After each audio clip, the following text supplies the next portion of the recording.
ಜಪಾನ್ನ ವಿಮಾನದಲ್ಲಿ ಬೆಂಕಿ ಕಾಣಿಸಿಕೊಂಡಿದೆ. ಟೋಕಿಯೋದಲ್ಲಿ ವಿಮಾನ ದುರಂತ ಸಂಭವಿಸಿರುವಂತಹದ್ದು. ವಿಮಾನದಲ್ಲಿದ್ದಂತಹ 367 ಜನರನ್ನು ಕೂಡ ರಕ್ಷಣೆ ಮಾಡಲಾಗಿದೆ. ಕ್ಷಣಾರ್ಧದಲ್ಲಿಯೇ ಹೊತ್ತಿ ಉರಿದಿದೆ ವಿಮಾನಕ್ಕೆ ವಿಮಾನವೇ. ಸಂಪೂರ್ಣವಾಗಿ ಧಗಧಗಿಸಿದೆ ವಿಮಾನ. ಇಡೀ ಬೆಂಕಿ ಆವರಿಸಿಕೊಳ್ಳುವ ಮೊದಲನೇ ಅಲ್ಲಿರುವಂತಹ ಪ್ರಯಾಣಿಕರನ್ನು ಕೆಳಗಿಳಿಸುವಂತಹ ಕೆಲಸ ಆಗಿದೆ. ತ್ವರಿತಗತಿಯಲ್ಲಿ ರಕ್ಷಣಾ ಕಾರ್ಯಾಚರಣೆಯನ್ನು ಮಾಡಲಾಗಿದೆ. ನೀವು ಕೂಡ ವಿಜುವಲ್ಸನ್ನು ಗಮನಿಸ್ತಾ ಇದ್ದೀರಿ, ಯಾವ ರೀತಿ ಬೆಂಕಿ ಧಗಧಗಿಸ್ತಾ ಇದೆ ಅಂಥೇಳಿ. ಇಡೀ ವಿಮಾನಕ್ಕೆ ಬೆಂಕಿ ಹೇಗೆ ಆವರಿಸ್ಕೊಳ್ತಾ ಇದೆ ಅಂಥೇಳಿ. ಏರ್ಪೋರ್ಟ್ನಲ್ಲಿಯೇ ಆಗಿರುವಂತಹ ಘಟನೆ ಇದು. 367 ಜನ ಇದೇ ವಿಮಾನದಲ್ಲಿಯೇ ಪ್ರಯಾಣವನ್ನು ಮಾಡ್ತಾ ಇದ್ರು. ಇನ್ನೇನು ಕೆಲವು ಸೆಕೆಂಡ್ಗಳಾಗ್ಬಿಟ್ಟಿದ್ರೆ ವಿಮಾನ ಟೇಕ್ ಆಫ್ ಆಗ್ತಿತ್ತು. ಜಪಾನ್ ವಿಮಾನ ದುರಂತಕ್ಕೆ ಬಿಗ್ ಟ್ವಿಸ್ಟ್ ಸಿಗ್ತಾ ಇದೆ. ಜಪಾನ್ನ ಕೋಸ್ಟ್ ಗಾರ್ಡ್ ವಿಮಾನಕ್ಕೆ ಡಿಕ್ಕಿ ಹೊಡೆದ ಪ್ಯಾಸೆಂಜರ್ ವಿಮಾನ.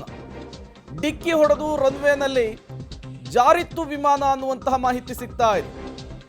ಜಪಾನ್ನ ವಿಮಾನ ದುರಂತಕ್ಕೆ ಬಿಗ್ ಟ್ವಿಸ್ಟ್ ಸಿಕ್ಕಿರುವಂತಹದ್ದು. ಜಪಾನ್ನ ಕೋಸ್ಟ್ ಗಾರ್ಡ್ ವಿಮಾನಕ್ಕೆ ಡಿಕ್ಕಿ ಹೊಡೆದಿದೆ ಪ್ಯಾಸೆಂಜರ್ ವಿಮಾನ. ತಾಂತ್ರಿಕ ಸಮಸ್ಯೆಯಿಂದ ಏನಾದರೂ ಈ ರೀತಿಯ ಬೆಂಕಿ ಕಾಣಿಸ್ಕೊಂಡಿತ್ತ ಅನ್ನುವಂತಹ ಪ್ರಾಥಮಿಕ ಅನುಮಾನ ಇತ್ತು. ಬಟ್ ಈಗ ಸಿಗ್ತಾ ಇರುವ ಮಾಹಿತಿಯ ಪ್ರಕಾರ 2 ವಿಮಾನಗಳ ನಡುವೆ ಡಿಕ್ಕಿ ಆಗಿದೆ. ಆ ಡಿಕ್ಕಿಯಾದ ಪರಿಣಾಮ ಪ್ಯಾಸೆಂಜರ್ ವಿಮಾನದಲ್ಲಿ ಬೆಂಕಿ ಕಾಣಿಸಿಕೊಂಡಿದೆ. 367 ಜನ ಪ್ರಯಾಣ ಮಾಡ್ತಾ ಇದ್ದಂತಹ ಇದೇ ವಿಮಾನದಲ್ಲಿಯೇ ಬೆಂಕಿ ಕಾಣಿಸಿಕೊಳ್ಳಲಿಕ್ಕೆ ಕಾರಣ 2 ವಿಮಾನಗಳ ನಡುವಿನ ಡಿಕ್ಕಿ ಅನ್ನೋದು ಗೊತ್ತಾಗ್ತಾ ಇರುವಂಥದ್ದು. ಟೋಕಿಯೋದ ವಿಮಾನ ದುರಂತ ಇದು. 367 ಜನ ಪ್ರಯಾಣ ಮಾಡ್ತಾ ಇದ್ದಂತಹ ವಿಮಾನ ಇದು. ಈ ವಿಮಾನದಲ್ಲಿ ಬೆಂಕಿ ಕಾಣಿಸ್ಕೊಂಡಿದೆ. ಇದಕ್ಕೆ ಕಾರಣ ಏನು ಅನ್ನೋದು ಕೂಡ ಪ್ರಾಥಮಿಕವಾಗಿ ಸಿಗ್ತಾ ಇರುವಂತಹದ್ದು. ಬಟ್ ಅಲ್ಲಿರುವಂತಹ ಪ್ರಯಾಣಿಕರನ್ನು ರಕ್ಷಣೆ ಮಾಡುವಂತಹ ಕೆಲಸ ಆಗಿದೆ. ಅದೃಷ್ಟವಶಾತ್ ಏರ್ಪೋರ್ಟ್ನಲ್ಲಿ ಈ ದುರಂತ ಸಂಭವಿಸಿದರೂ ಕೂಡ ದೊಡ್ಡ ಮಟ್ಟದ ಹಾನಿಯಾಗಿಲ್ಲ. ಅದೊಂದು ವಿಮಾನ ಮಾತ್ರ ಸುಟ್ಟು ಕರಕಲಾಗಿರುವಂತಹದ್ದು. ಅಕ್ಕಪಕ್ಕದ ವಿಮಾನಗಳಿಗಾಗಲಿ ಅಥವಾ ಪ್ರಯಾಣಿಕರಿಗಾಗಲಿ ಸಿಬ್ಬಂದಿಗಳಿಗಾಗಲಿ ಯಾವುದೇ ರೀತಿಯ ಹಾನಿಯಾಗಿಲ್ಲ ಅನ್ನುವಂತಹ ಮಾಹಿತಿಯು ಕೂಡ ಸಿಗ್ತಾ ಇದೆ. ಜಪಾನ್ನಲ್ಲಿ ನಿನ್ನೆ ಪ್ರಬಲ ಭೂಕಂಪವಾಗಿತ್ತು. ಬ್ಯಾಕ್ ಟು ಬ್ಯಾಕ್ ಭೂಕಂಪದಿಂದ ಜಪಾನ್ನಲ್ಲಿ ಈಗ ಒಂದು ರೀತಿಯ ಆತಂಕದ ವಾತಾವರಣ ನಿರ್ಮಾಣವಾಗಿತ್ತು. ಈ ಬೆನ್ನಲ್ಲೇ ವಿಮಾನ ಹಾರಾಟಕ್ಕೂ ಕೂಡ ಒಂದಿಷ್ಟು ನಿರ್ಬಂಧಗಳನ್ನು ಜಪಾನ್ನಲ್ಲಿ ಹೇರಲಾಗಿತ್ತು.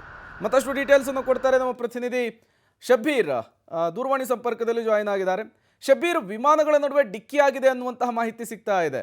ಹೇಗೆ ಇದು, ಜೊತೆಗೆ ಅದು ಕೂಡ ರನ್ವೇನಲ್ಲಿ ಇದ್ದಾಗಲೇ ಅದು ಹೇಗೆ ಸಾಧ್ಯ ಅಂತ ಹೇಳಿ ಶಬ್ಬೀರ್?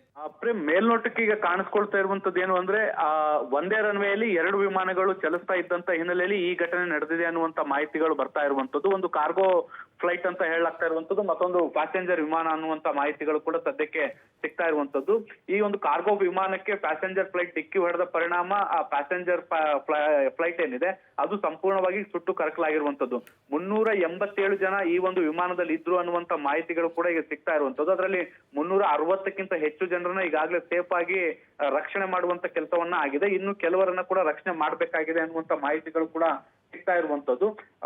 ಏನು ಅಂದ್ರೆ ವೇಗವಾಗಿ ಬೆಂಕಿ ಹರಡದಂತ ಹಿನ್ನೆಲೆಯಲ್ಲಿ ಇಡೀ ಫ್ಲೈಟ್ ಹೊತ್ತಿ ಉರಿಲಿಕ್ಕೆ ಕಾರಣ ಆಯ್ತು ಅನ್ನುವಂಥದ್ದು. ಸ್ಥಳದಲ್ಲೇ ಇದ್ದಂತ ಫೈರ್ ಇಂಜಿನ್ ಟ್ಯಾಂಕರ್ಗಳು ಮತ್ತೆ ರಕ್ಷಣಾ ಸಿಬ್ಬಂದಿಗಳು ಕೂಡಲೇ ಸ್ಥಳಕ್ಕೆ ಹೋಗಿ ಏನು ವಿಮಾನದಲ್ಲಿದ್ದಂತ ಪ್ರಯಾಣಿಕರನ್ನ ರಕ್ಷಿಸುವಂತ ಕೆಲಸವನ್ನ ಕೂಡ ಮಾಡಲಾಗಿದೆ.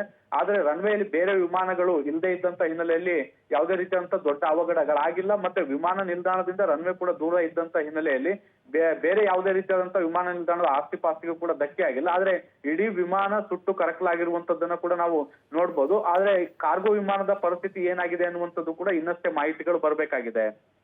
Prem, okay, thank you Shabbir ತಮ್ಮೆಲ್ಲ ಮಾಹಿತಿಗಾಗಿ. ನೀವು ಕೂಡ ವಿಜುವಲ್ಸನ್ನು ಗಮನಿಸ್ತಾ ಇದ್ದೀರಿ.